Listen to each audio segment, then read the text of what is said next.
اعوذ باللہ من الشیطان الرجیم بسم اللہ الرحمن الرحیم۔ وضو کا مسنون طریقہ مندرجہ ذیل ہیں۔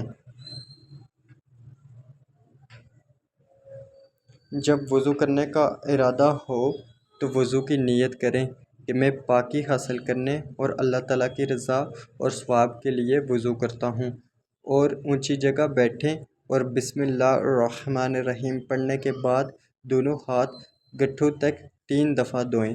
اگر قبلہ رخ ہو تو بہتر ہے، پھر دائیں ہاتھ سے 3 دفعہ کلی کریں اور پھر مسواک کریں۔ اگر مسواک نہ ہو تو موٹے کپڑے یا انگلی سے دانت صاف کریں، اور اگر روزہ نہ ہو تو گرگرہ یعنی کلی میں مبالغہ کریں۔ پھر دائیں ہاتھ سے 3 بار ہر مرتبہ نیا پانی لے کر ناک میں ڈالیں، اور اگر روزہ نہ ہو تو پانی نتنوں کی جڑ تک پہنچائیں اور بائیں ہاتھ کی چھوٹی انگلی ناک میں ڈال کر ناک صاف کریں۔ پھر 3 مرتبہ پیشانی کے بالوں سے تھوڑی کے نیچے تک اور ایک کان کے لو سے دوسرے کان کے لو تک اس طرح چہرہ دھوئیں کہ سب جگہ پانی پہنچ جائے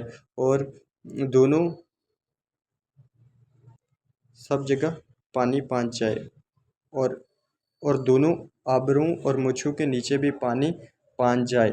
کوئی جگہ بال برابر بھی خشک نہ رہے۔ چہرہ پر پانی زور سے نہ ماریں۔ اگر احرام باندھا نہ ہو تو داڑھی کا خلال کریں، پھر دانا ہاتھ کونی سمیت دھوئیں۔ ہاتھ پر پانی ڈالنے میں انگلیوں سے ابتدا کریں۔ انگوٹھی، چھالا، گھڑی وغیرہ پہنا ہو تو ان کو ہلائیں تاکہ کوئی جگہ خشک نہ رہے۔ پھر اس طرح بایاں ہاتھ 3 دفعہ دھوئیں، انگلی کا خلال کریں اور اس طرح ایک ہاتھ کی انگلیوں کو دوسرے ہاتھ کی انگلیوں میں ڈالیں۔ پھر دونوں ہاتھ کو تر کر کے پورے سر کا مسح کریں۔ پھر کانوں کا مسح کریں۔ شہادت کی انگلی سے کان کے اندر کی طرف اور انگوٹھے سے باہر کی طرف دونوں چھوٹی انگلی کان کے سوراخ میں ڈالیں۔ پھر انگلیوں کی پشت کی طرف سے گردن کا مسح کریں۔ پھر دونوں پاؤں، پہلے دایاں پاؤں اور ٹخنوں سمیت 3 دفعہ دھوئیں۔ پھر بایاں پاؤں 3 بار دھوئیں۔